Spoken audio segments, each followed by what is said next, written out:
MoralMaze every Monday. There's a bit of alliteration going on there, I think. Various issues that do require, on a decent TV network, to be discussed, but on many, they will not be. Chantal joins us, what, every third Monday or so? Every third Monday, yeah. From Campaign Life, and we have other people, but you're by far the best. I know. No, I'm kidding. I select the others too. I know. Now, let's begin with this story here.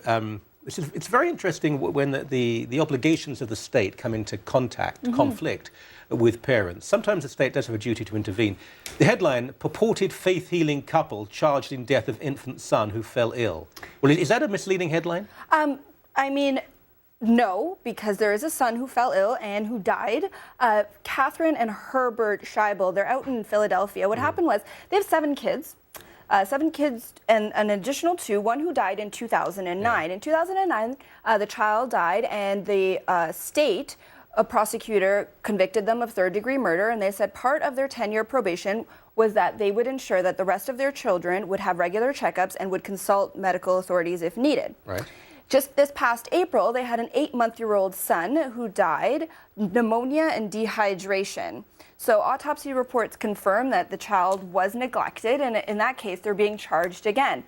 What happens is this couple is part of the First Century Gospel Church, and they are under a certain obligation to refuse medical treatment because they believe in Acts 3:16, which says, you know, in the name of Jesus, you know, they were healed, and that's all they need to believe in, and that's where Luke was a doctor.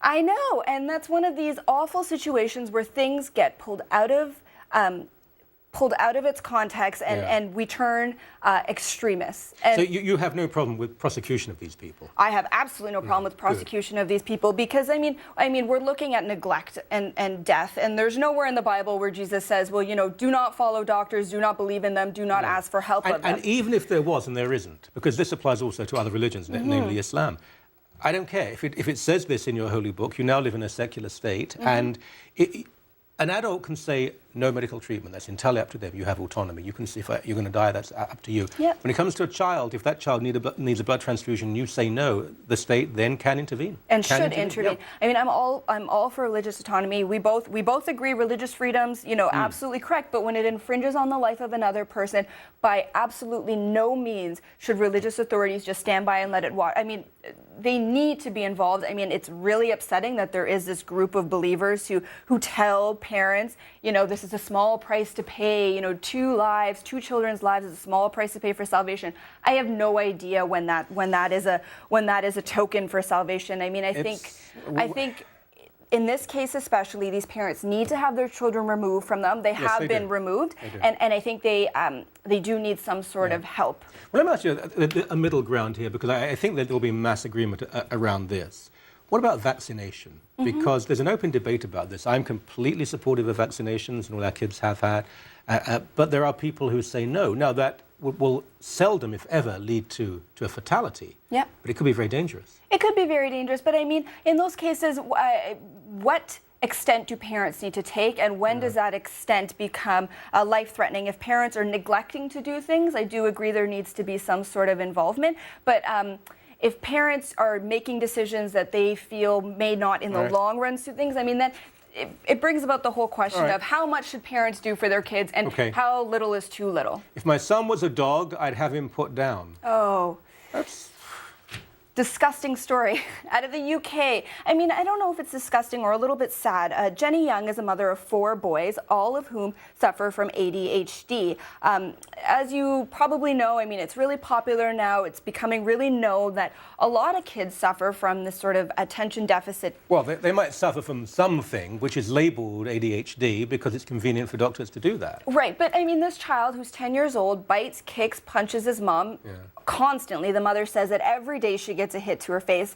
And what she was referring to, she was saying, well, you know, she had a family friend, and that family friend had a dog, and the dog was really violent, and they had to put the dog down for the safety of everyone else. And has she apologized for the statement? She has not apologized for the statement. Can you in any way empathize with her frustration? I can empathize that she probably is lacking some support right now, and she really needs psychological help. I think she's going through a lot in her life. 4 kids, single mother, and I think it was a bad judgment call. I think it was, you know, you're a parent. I'm sure you've had moments where you just, I'm going to get that kid. Like, I just can't deal with that. We had several put down, actually. Yeah. Much easier. But I mean, I know parents who said, you know, I'm sure my parents have said it, like, I'm just going to kill him. Like, but in this case, a single mum, I mean, the other kids are grown. I mean, one's 19, but the others are in their mid-20s.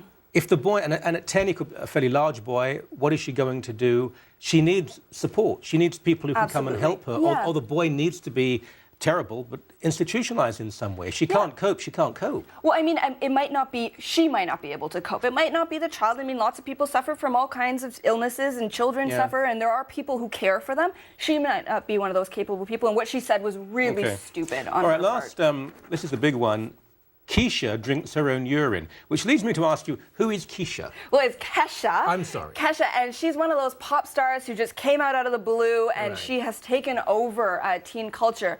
It's one of these stupid reality shows, and it's really unfortunate because in cable packages, MTV is part of them, and she has a TV documentary called It's a Crazy Beautiful Life, and in it, it's her daily antics of what she does and what goes on, and she claims that now it's time to switch gears because I have a music video to make. I want to get in kick-ass shape and look damn hot, and I'll try just about everything. Right. So her friend sitting in the backseat of her car, friend goes, oh, well, my mother had a friend who went hiking and used to drink her own pee. Yeah. So you don't we all? see...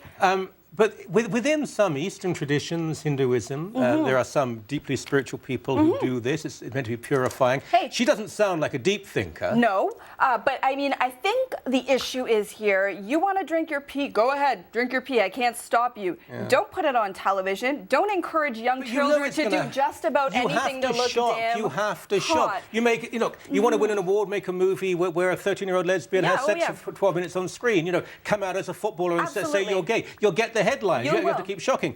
And this, in a way, I mean, it's not dissimilar. So I know, and she drinks her own I think it's poor judgment on MTV's part to say, hey, young people, watch this, do anything to get damn hot, even drink your own pee. I mean, I wonder what poor judgment on TV parts. I think that might be redundant phrasing. I mean, of course, it's actually very informed judgment. This is now being discussed, and look, it could be somebody else's urine. I mean, let's take a small mercy. She says it's her own, and she comes out in the Hollywood Reporter and says, I'll probably never do it again. It was pretty disgusting, and it didn't do anything beneficial to me. Einstein here. So, yeah. Thank you very much indeed. No problem.